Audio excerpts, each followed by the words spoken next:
Alrighty, gang. Hey, welcome back.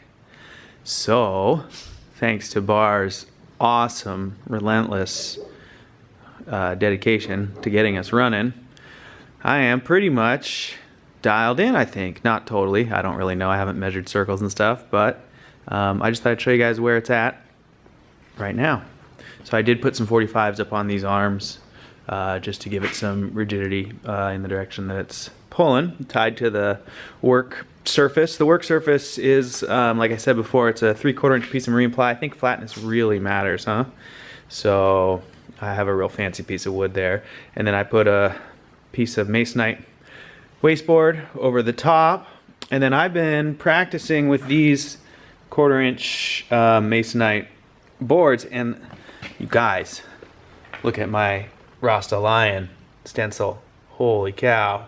It's way too much detail for way too small of a scale, which I didn't realize. But Maslow did a pretty dang good job. So that was my first test at getting, or the first working files with the Gerbil Fusion thing, and me finally figuring out how to do firmware since I'm new to all this. So another thing I want to show you guys is my Z-axis setup. I did something really silly and I just clamped the bracket here underneath my brick clamp. So it's just captured under there because my sled is, as you guys have all been talking about, this is the first one I made. This is just a UHMW. It might have been a cutting board, you guys, that you're talking about. It might not have been. I do a lot of boat work, so I have a lot of this stuff laying around. But there's my countersunk business. And I just made the hole in the middle big enough for the chuck to go through. Okay, so I captured the Z-axis there, and then this is a tight squeeze, isn't it, Bar? Is it always like that? Mine just kind of oscillates a little tiny bit at a round. But I have that offset shaft as close as I can get it to the machine there. So it seems like it's working well now. I haven't gotten a chance to calibrate it or dial it in at all.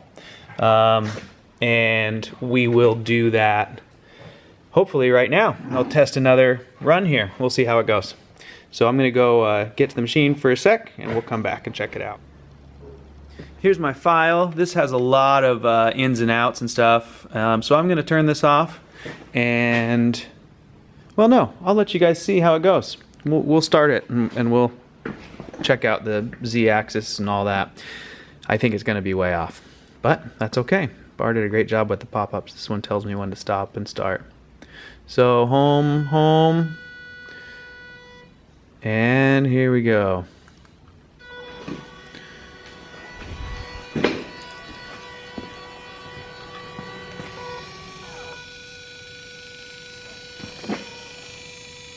So Z-axis is going the wrong way, so you can push the orange button there and keep yourself from eating that thing.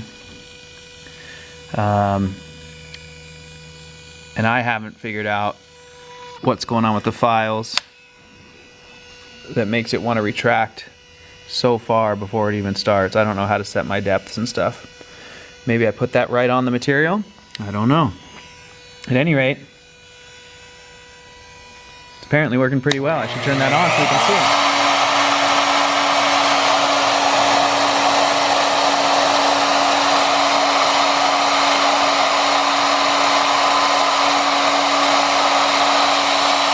I got it set up for multiple passes. I tried doing that in the software this time to see if I could identify some of that Z-axis behavior a little better.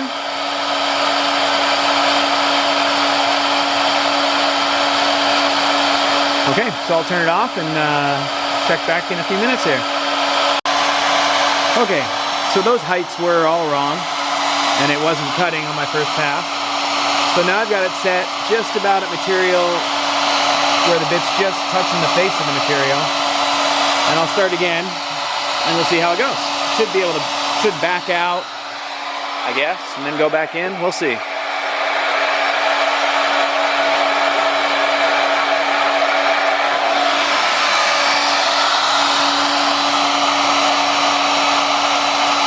So it moves to position, and then for whatever reason it goes back, it backs out.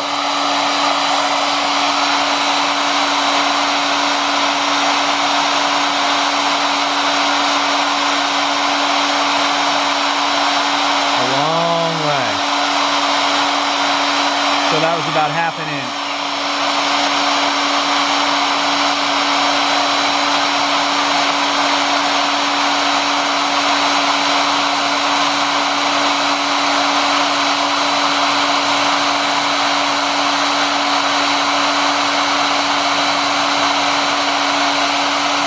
So now it's just back to just grazing the surface. Oh, but it's doing some Z moves. Huh. And more Z-axis stuff. Oh, tabs probably.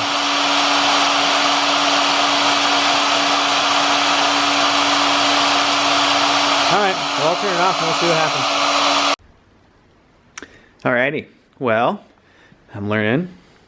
So this is a stencil, so the cuts are, you know, the cuts are on the inside, so these little parts are all wiggly wobbly on purpose, but these little corners are actually pretty good. So what I'm learning is that I keep giving it these really tiny things. I didn't realize how small this was. 8x10 sounded bigger when I did it on the computer, but that's pretty hard for the machine, it seems like. I was trying to do multiple passes. I don't understand the Z control on my output settings, but now I'm starting to recognize in the G code, so I guess I can just go in and manually edit that if I'm struggling with getting it to output what I wanted. I was trying to do multiple passes, but I don't even know how to register where it sits at first. But it looks pretty good. This was me playing with the Z and messing with it, but the actual outline where it wanted to trace, which is hard for you guys to see, but is actually okay. It's not that bad, but these corners came out really pretty good. For asking it to do such small resolution. So I'm excited. It's getting closer and closer. Looks like it pretty much did what I wanted it to do for the most part. I just need to give it some bigger parts. So I'll do that next. Okay, thanks for watching. Hope that helps you guys.